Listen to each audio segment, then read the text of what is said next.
Bonus prompt. Hobby participants should solely focus on cards or players they love rather than diversifying their collection. Agree or disagree? That's such another binary question here.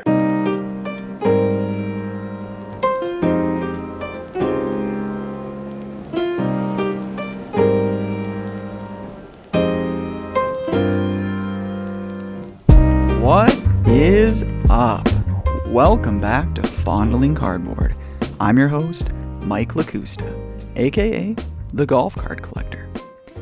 Today is part 4 of our 4-part series of Collector versus Investor, where I provide a binary biased prompt, as Jason always likes to point out at the beginning of our episodes, and allow some members of the community who are just like you, sports cards enthusiasts of all walks of life. I intentionally picked people from different backgrounds who participate in the hobby in very different ways so that we would have a well-rounded conversation to get to the bottom of how we should be participating in this silly hobby of collecting trading cards. Now, I promise I saved the best for last. I realized this has got to be the finale. This has got to be the one that leaves us all thinking. The prompt may seem trivial. Should you focus on collecting players you love or focus on diversifying? Yet, when you unpack just a handful of opinions, I learned my biggest lesson on this little series that we've put together. And you better wait around to the end because in the Card of the Week Spotlight, I will be revealing my favorite card of all time. And I promise it's not what you expect. So, without further ado, we're going to kick it off with Jason. Here we go. I disagree. I'd say diversify to your heart's delight. It's your collection. Focus on absolutely whatever you like for whatever reason you like. Jason, I really appreciate your well-rounded perspective and bringing some grounding to this conversation. And you may have single-handedly just opened my eyes to how binary my thinking can be. You know, that I should probably be more considerate about what others want to do in the hobby. And next up we have Dan from Leave the Pin podcast. Dan's a baseball card collector. I'm sure you already know a little bit about Dan from the earlier parts of this series. So without further ado. I kind of see both sides to this coin, but as to not live in a gray area, I'm going to make it black and white. I think you should collect who is important to you, and I think that you should collect to players that you love, teams that you love. Otherwise, if you don't love those cards, you're doing it purely for an investor's sake, purely for an investment in the hobby. As I look around my card room now, I have probably one of the biggest Harrison Bader collections out there. And people will say, well, who's Harrison Bader? Well, he was a center fielder for the St. Louis Cardinals. Played with them for 5 years. Went to the Yankees, now plays on the Reds. I have an actual personal connection with him. I met him at a camp, a private camp that my son attended that we got him for a Christmas present one year. And he autographed some stuff for my son. He talked to my oldest son and I. We got to sit and actually spend some kind of uncensored time with him. So those cards mean the world to me. But at one point, I did have his Chrome Rookie Superfractor, a 1-of-1, which I bought for $600. And it was the end of the rainbow that I had started to collect for his rookie cards. Well, when he got traded to the Yankees and went crazy in the playoffs and started hitting home runs here and there, I sold that card for over $3,000. I hated to see it go, but I knew there was no way in the world that that card was ever going to achieve a price higher than that. So I let it go in hopes, or at least in knowing that in the future, I'll be able to buy that back at a lot less. And let me tell you, a $2,400 profit on a card can fund a lot of personal collection cards. And it also helped me get into the golf card hobby. Dan, you gave a perfect example of flipping a card for a profit of a player that you have a personal connection to, Harrison Bader. And that's a great point because it's a player that means the world to you. And if they have cards that never fluctuated in price, you'd probably be happy keeping the card for $600. And in fact, you said you'd hate to see it go. But if the price skyrockets like it did, then you can take a $2,400 profit. So it's like playing both sides of this debate. You collected the player you loved, and no matter what happens, you win. If he fades into obscurity, happy collecting. If he goes on a hot streak, flip for profit.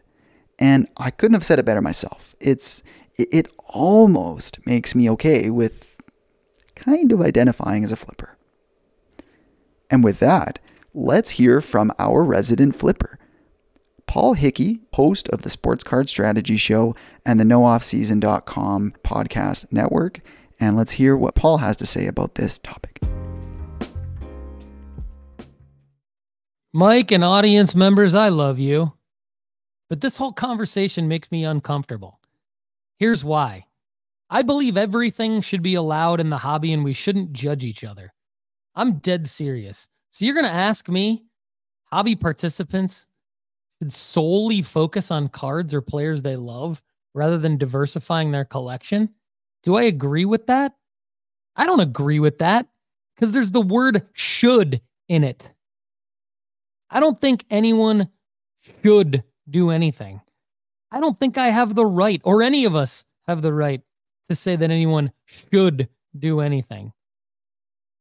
So if you want to only collect players you love and then judge people for not collecting only players that they love, I guess that's allowed. But to be quite honest with you, that's for you, not for me. For me, like, I don't care if you have a collection of players that you love, your kids love, your significant other loves, your parents loved, you know, your aunt or uncle loved. It doesn't matter to me. I mean, I just don't feel like we should be debating this stuff. I feel like we should be supporting each other. I think what drives me to understand collectors versus flippers, and I'm a flipper. I love flipping cards. I love transacting. I love transacting with people in the hobby. And I love trying to challenge myself to make money in the process because I think that's hard. Quite frankly, I think collecting is easy. I'm going to be honest with you guys. I think collecting is easy. I think anyone can go out and buy stuff. Okay? So go out and buy stuff, but challenge yourself to have a why behind what you're buying. Why are you buying that? What are you going to do when you're faced with the decision to sell it? Don't you want to have it gone up in value over the years? Don't you want it to have increased in value? So challenge yourself not to just go buy anything. Because you might look at people like me and say, you're a flipper, you're an investor, you're not a purist. You know what? Fine. But guess what? I'm proud of you and I support you as long as you know your why. And as long as you're making it a little bit harder on yourself than just going out and buying stuff and being a hoarder. Don't be a hoarder. Challenge yourself. So if that's only collecting players you love, fine. But I got news for you. The players that you love are going to change. And one day, a player you loved for a bunch of years, you might not love them anymore. So what are you going to do with that? You want your collection to have increased in value. Okay? So consider what you're buying. Consider how you're defining things. And don't judge people. I'm out. All right, Paul. If I ruffled your feathers or anyone else who's out there, fair enough. People don't always agree with every take. And I decided to make these debate prompts as firmly positioned as I could to provoke some firm stances on either side of the fence. But what I've noticed is that the fair take always lays somewhere in the middle. It's a lot like politics that way, and maybe I opened a can of worms by setting up the conversation like this. At the risk of upsetting you even more, Paul, I'm going to play devil's advocate to some of the points you just made before telling you what I really think. So you said none of us have the right to say someone should do something. Generally speaking, you should not judge people. I hear you, man. Now, the only reason that I can think of is if you think someone has an accountability to their audience, their friends, the community at large. And I think a lot of people have been frustrated with, let's just say, influencers, flipper investor content creators have not always respected that responsibility they have to their audience. I'm not saying that you have done anything foul, Paul, or any of your associates. If an investor flipper tells everyone to buy a certain card, and if they know that there are very specific windows of time, or if they happen to have a large quantity of those cards that they plan on dumping, and they perform a dump and pump scheme, it can only be responsible if they share every single facet of the situation to their audience. And I think it's hard for them to do that. I think there are some sketchy players out there who have done pump and dumping and given investment advice that was not sound intentionally. Those creators should be ashamed of themselves. However, what I really respect about what you do, Paul, is you are very clear about the mission of you on a personal level as well as your programs, and you tell the precise windows of time that the cards that you are recommending will go up and potentially back down again. And you lay out the plan in a very concise way. And so I think that you do this content the right way. And I appreciate that you tell your audience the risks involved, and that if they don't follow the instructions to a T, that they won't maximize profits, or in some cases may lose out. So none of us have the right to say someone should do something. The only situation I can think of is if the alternative is an unethical action. In that case, I think that we should tell them they should or should not do something. I think the nuance really comes down to understanding flippers and collectors alike, and understanding individuals. There are some collectors who have done unethical things. There are people who have set up at shows to rip off kids. And that was the main drama that was happening in the hobby back in the 90s and early 2000s. Things have really escalated since then. And it's not my job as a current events analyst to spread the news. That's not really what I'm all about. I just wanted to raise a little bit of awareness now that you brought up whether or not we should say that people should do or not do things. And actually, you know what, Paul? I'm sure that you would probably agree with what I just said. Now, I'll take a step back from some of this dramatic talk and say, if you collect a player you love, that's great. If you want to collect players you don't love for whatever reason, then so be it. At the end of the day, if you want to participate in the hobby, you can participate however you want, as long as you're not hurting somebody else or doing what a lot of people would consider to be unethical things. And Paul, I appreciate that you love transacting, and I appreciate that you love the challenge of that. I love collecting, and I love the challenge of collecting. Collecting is not always easy. If you collect a player and you buy random cards of that player that pop up on eBay whenever you want, that is easy. That is impulse buying. That is impulse collecting. But if you are a set collector and you can create a project, plan it out, look at the cards that will be easy or difficult to collect and acquire, and you pursue those cards not only on eBay and whatever saved searches you can do on other platforms, but you scour the internet, you scour social media pages for people who have collected that card, because it's rare and it may not ever come up on eBay. Collectors want cards that do not pop up. And you build a network, a community, and friendships. And you get to know who collects what. And you share cards to someone who may want it. And you connect them with the owner, and maybe they transact. You keep an eye out for your own Grail cards. And you develop rapport and friendships with people that you know in person or just online, so that one day if they decide to move on from that card, you're the one who pops up in their mind. So in my mind, collecting can be easy, or collecting can be very fulfilling and a significant challenge. If you don't collect the cards that flood the market every day that everybody already has. Now, Paul, here's a challenge for you. You give investment and flipping advice based on what's hot, common cards that are going to be very liquid.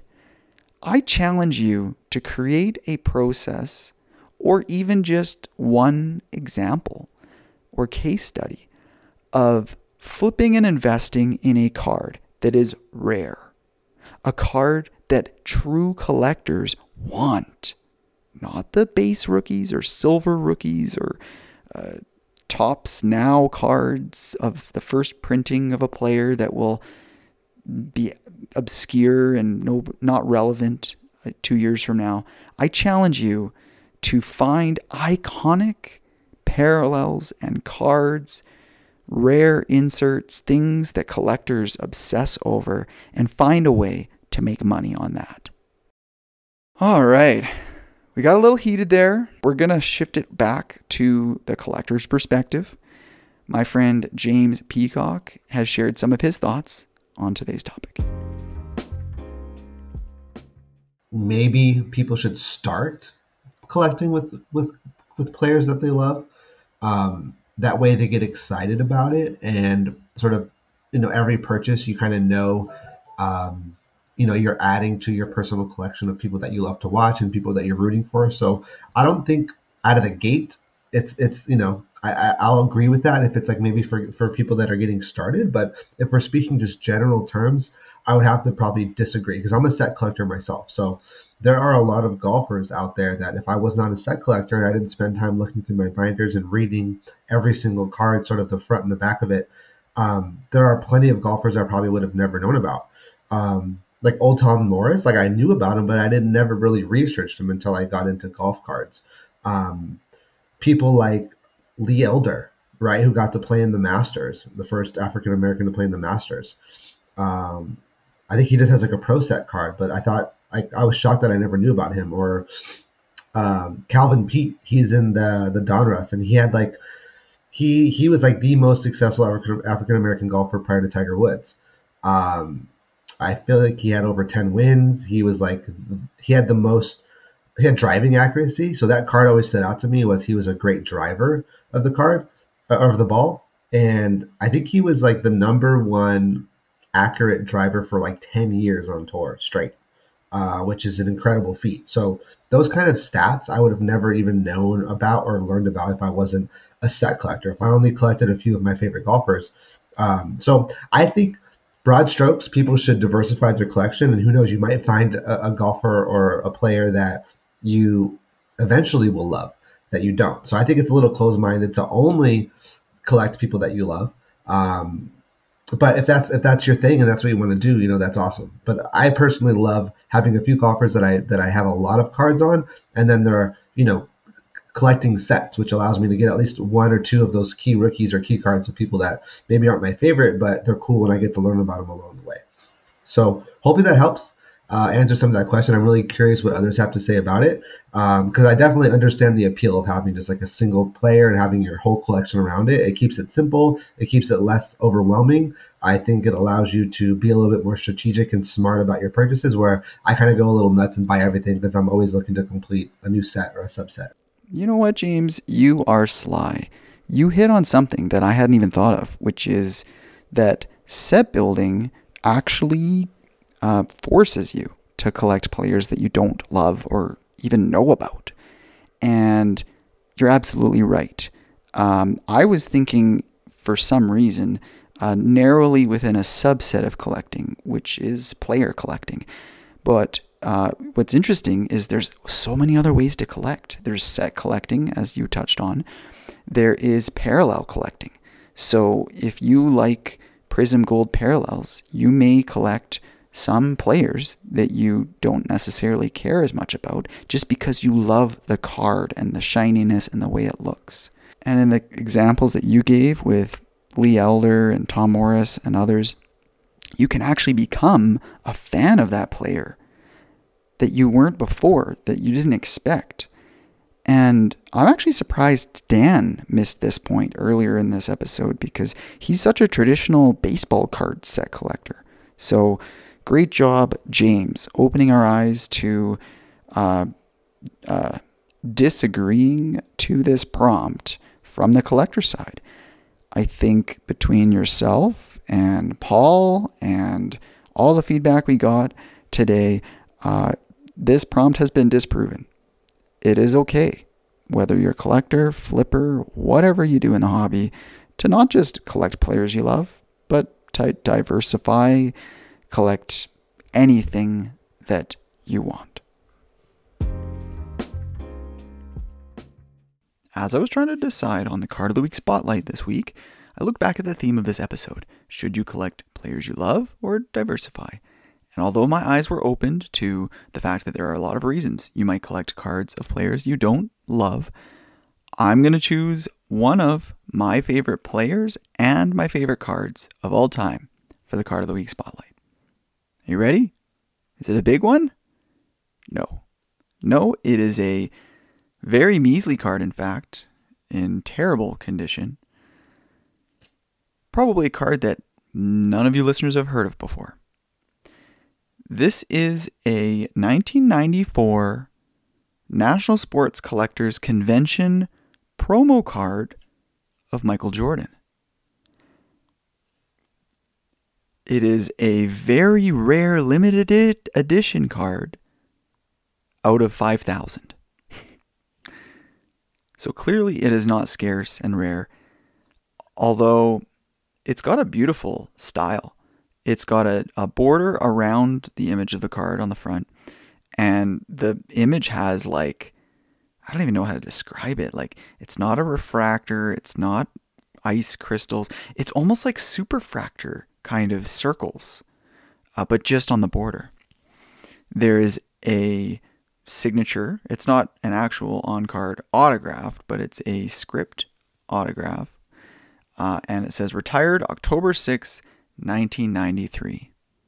Now just imagine Michael Jordan actually retired in 1993 and didn't come back to go on that Bulls bull run.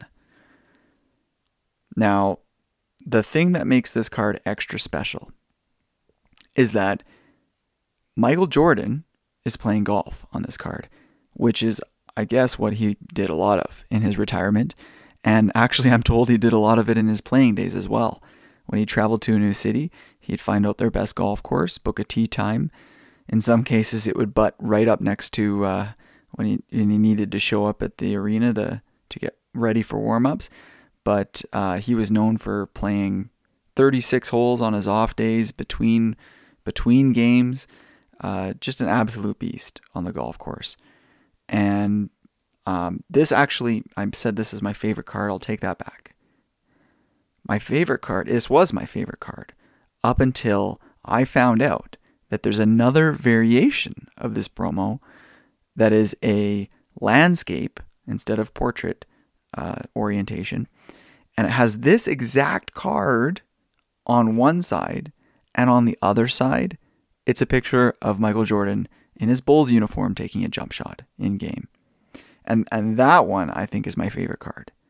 Even though I normally prefer portrait orientation rather than landscape or horizontal, it's showing the mirror of his two sports side by side, with all of the same, superfractor stylings that I just described. That one is extra special to me. Now this card comes in a couple parallels. I believe one of them is either called silver or platinum or something like that. It's basically the one that's silver, and that's the one I'm holding in my hand right now. And the other variation is gold. And I think I do actually have this in a gold as well somewhere. But the one that I have that's horizontal, that one is gold.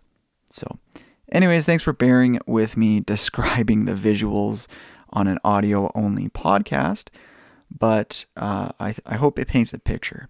If you do want to actually see the card, check out my Instagram. I will post it on @fondlingcardboard. And I will share that on my stories on my personal Instagram @thegolfcardcollector. Thank you for tuning in to this 4-part series of Collector versus Investor. I hope you got a lot out of it, as much as I did. As you can tell, my mind has been changed. And I really say a big thank you to Paul Hickey for talking about the investor and flipping side of the argument and bringing a well-rounded conversation to the podcast.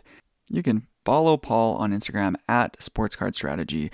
You can check out his podcast and YouTube channel, which is also Sports Card Strategy, or you could just head to his website that directs traffic to all of his different content, which is nooffseason.com. Thank you so much to Jason, who is at Ginter Gold Fever. I don't know if Jason has a formal podcast or content platform. However, if you check out his Instagram, he puts together very well thought out, high quality content in forms of specialty reels and arrangements to really bring out the artistry of the particular types of cards that he collects. The word that comes into my mind is rustic and almost washed out, yet with a timeless elegance to it. Anyway, that's coming from someone who knows nothing about Allen and Ginter cards, but you can definitely tell he absolutely loves that set. He's all in as a collector, and keep doing what you're doing, man. Thank you. A big thank you to Dan from Leave the Pin podcast. I have mentioned this a few times already, but if you, the listener, are a golf fan, check out Paul's podcast, Leave the Pin, where he covers golf in a lot of different ways. He covers current events, players, what's happening on tour, on all tours, and shares some personal stories, occasionally has different guests, course reviews of Pinehurst, for example. So anyways, just check out Dan's golf content and connect with him if you like baseball cards, because that's his main sport. I'm working on it. One of these days, he'll have an impressive golf collection too. And thank you to James Peacock for providing a very pure collector's perspective on every topic. I really appreciate all the comments that you had to say. They were very well thought out, and I can tell that you are very passionate about the cards that you collect. James has mentioned that he's thought about producing content about golf cards in particular. So if you want more golf content out there, give James a follow at James Peacock. Send him a DM or feel free to reach out to him through me and let us know what you'd like to see. And last but certainly not least, thanks to you, the listener, because without you, I would just be talking into a black hole. We all know I would probably still be doing it, but it's a lot more fun when somebody's listening.